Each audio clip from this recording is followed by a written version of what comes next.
Hello friend, સ્વાગત છે તમારું મારી ગુજરાતી રસોઈ ટિપ્સ ચેનલમાં। તો આજે આપણે બનાવીશું બેસનના પુડલા।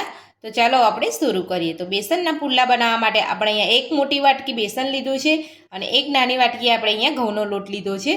તો આ રીતે તમે બેસનના પુડલા બનાવશો, તમારે અહીંયા એક વાટકી બેસન લેવાનું છે અને એનાથી અડધું તમારે અહીંયા ઘઉંનો લોટ લેવાનો છે। તો તમારા બેસનના પુડલા તૂટે પણ નહીં અને ખાવામાં પણ એકદમ ટેસ્ટી અને એકદમ સોફ્ટ પુડલા બનશે। તો ચાલો આપણે શરૂ કરીએ। તો સૌથી પહેલાં આપણે અહીંયા એક વાસણમાં બેસનને ચાળી લઈશું।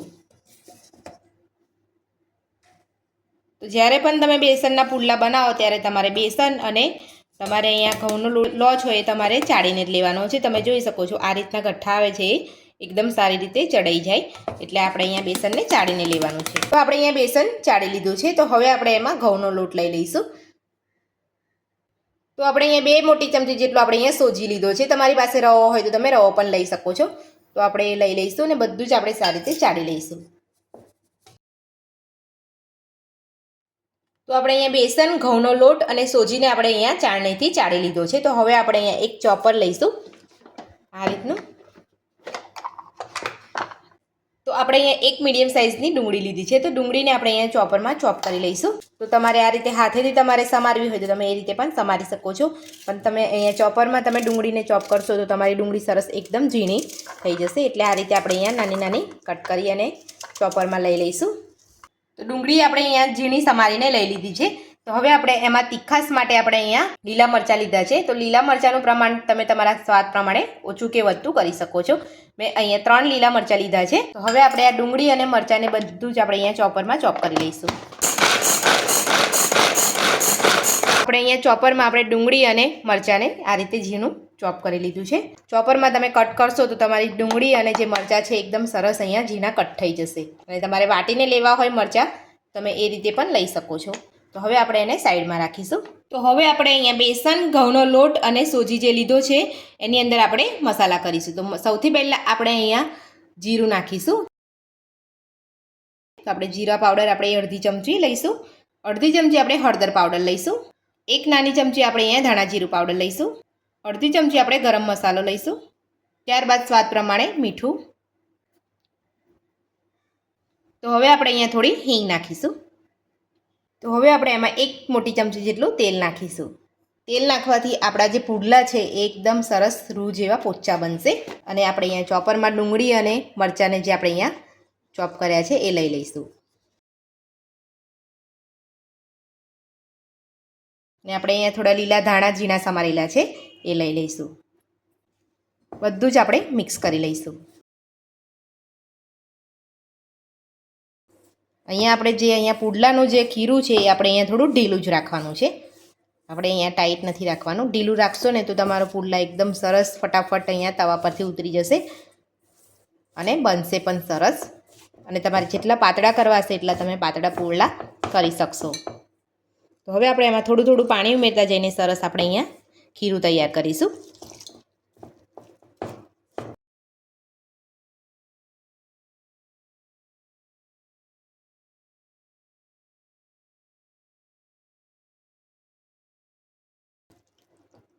તો આ રીતનું આપણે ખીરું બનાવવાનું છે અને હાથથી આપણે મિક્સ કરવાનું છે। તો બધું જ મસાલા અને બધું જ સરસ રીતે મિક્સ થઈ જશે, બધા જ લોટ।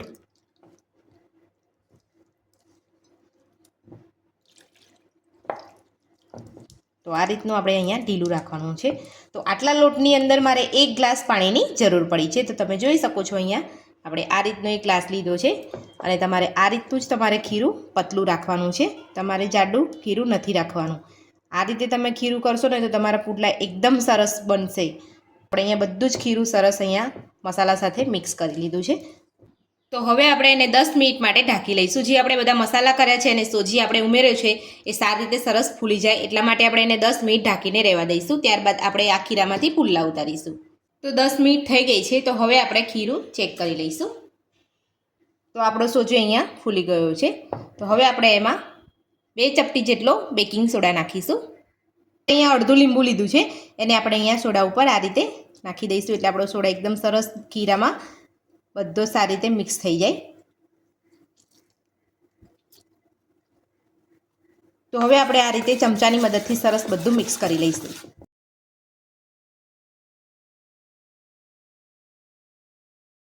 તો આ રીતે તમારે ખીરામાં સોડા ઉપરથી નાખવાનો અને તેની ઉપરથી તમારે લીંબુનો રસ નાખવાનો છે. તો આ રીતે તમે સોડા અને લીંબુ છેલ્લા તમારે ખીરું બન્યા પછી તમે નાખશો તો તમારા પુલ્લા એકદમ સોફ્ટ અને સરસ પોચા બનશે. તો આપણે અહીંયા બધું જ ચમચાની મદદથી સરસ મિક્સ કરી લીધું છે અને આપણે અહીંયા પુડલા ઉતારવા માટે આપણે અહીંયા તવો ગરમ કરી લીધો છે. તો હવે આપણે તવા ઉપર થોડું તેલ લગાવી દઈશું. તો આ રીતનું આપણે તેલ લગાવી લઈશું. તો આપણે અહીંયા તવા ઉપર તેલ લગાવી લીધું છે. તો હવે આપણે એમાં થોડું ખીરું નાખી અને આપણે પુલ્લાનો આકાર આપી દઈશું.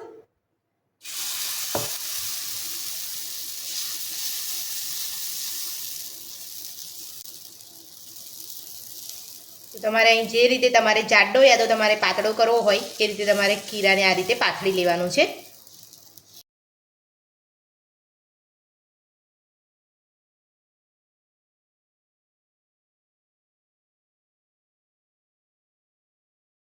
તો ખીરાને આપણે અહીંયા તવા ઉપર પાથરી દીધું છે. તો હવે આપણે અહીંયા બધી જ બાજુથી આ રીતે તેલ લગાવી લઈશું.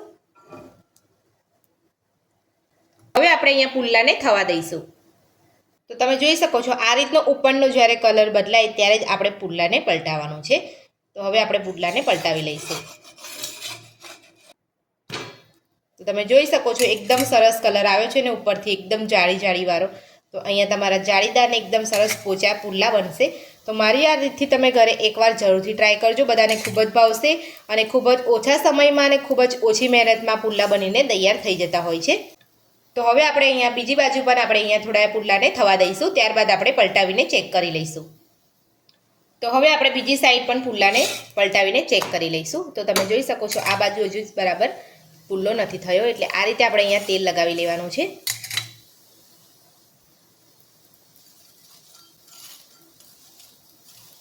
તો ફરીથી આપણે આ સાઈડ આપણે પલટાવી અને પુલ્લાને થવા દઈશું.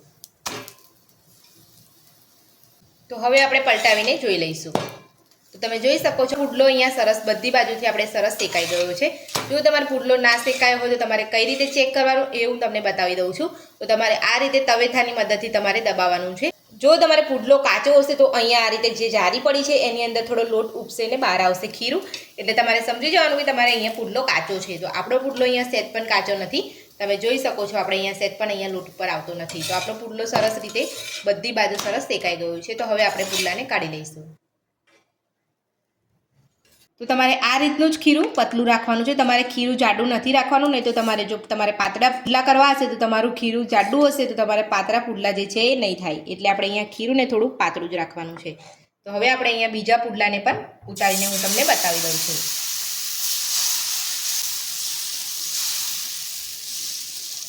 તમારે જે રીતના તમારે મોટા કરવા હોય તમે મોટા પણ કરી શકો છો.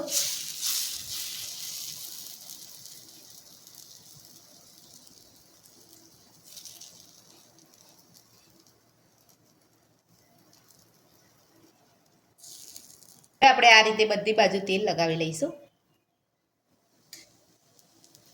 અને પુડલાને થવા દઈશું. તો તમે અત્યારનો કલર જુઓ બધી બાજુથી શેકાય ત્યારે તમે જોઈ લેજો કે કલર બદલાઈ જશે. તો તમે જોઈ શકો છો અહીંયા ધીરે ધીરે કલર બદલાવા લાગ્યો છે. જો અહીંયા કાચો છે એ દેખાઈ રહ્યો છે. અહીંયા થોડો બેસન આપણું અહીંયા થોડું સરસ શેકાવા લાગ્યું છે અંદરથી. તો પુડલાને આપણે થવા દઈશું. ત્યારબાદ જ આપણે બીજી બાજુ પલટાવીશું. હવે આપણે પુડલાને પલટાવી લઈશું.